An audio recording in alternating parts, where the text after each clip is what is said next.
Hi again, everybody. I'm Roy Firestone, and this is our weekly show on Facebook and YouTube.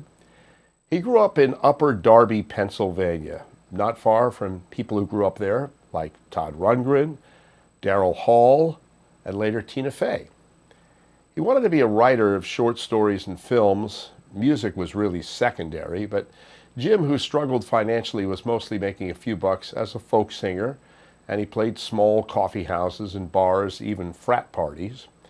It wasn't enough money to live on. So Jim made ends meet by working blue-collar jobs. He was a truck driver, he was a welder, a waiter, a handyman. But still, he loved to tell stories with words. The music, as I said, was secondary. He fell in love with Ingrid, a folk singer he met in a club, and they got married.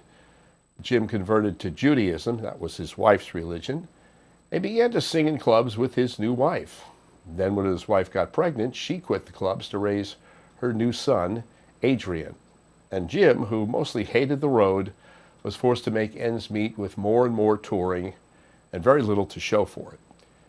He played hundreds of gigs a year, yet was still close to broke, but he kept pushing on.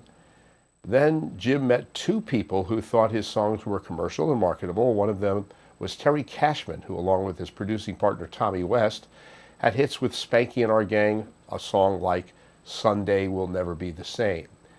Terry Cashman would many years later become something of a sensation himself with a song called Talkin' Baseball, Willie, Mickey, and the Duke, a nostalgic tune about baseball's players' names.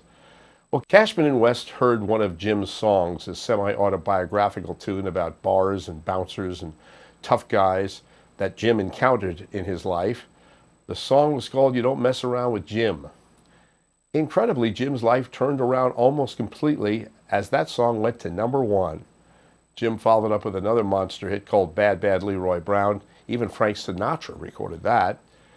But still, Jim wanted to stop songwriting and yearned to get home to write short stories, maybe movie scripts. But that road beckoned, and so did the money, and he started to make a good living with a demanding touring schedule. He would then write a song called I Got a Name for a movie he was interested in.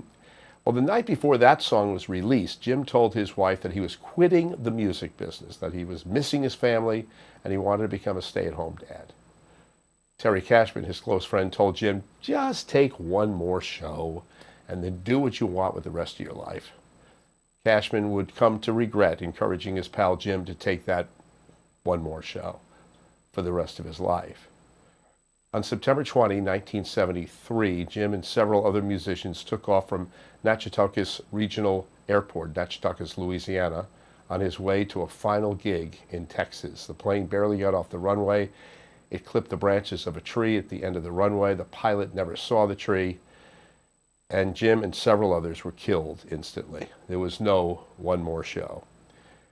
The very next day, the song, I Got a Name, which was released the day of the crash, was the #1 single in America. Jim Croce never got to see that song's success, never got to see his young family again, or the wife he promised he wanted to come home to, or become a stay-at-home novelist husband living in quiet obscurity.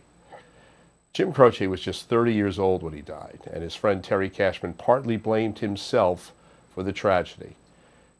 Croce would have other hits. Operator, Doesn't Have to Be That Way, the prophetic and beautiful song Time in a Bottle, and those words read this way: if I could save time in a bottle, the first thing I'd like to do is to save every day till eternity passes away, just to spend them with you.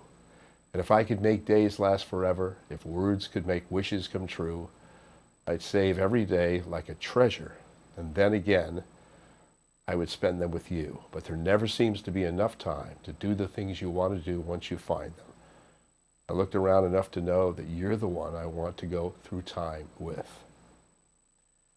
Jim Croce never got to go through time with his wife and his son, who is a singer-songwriter.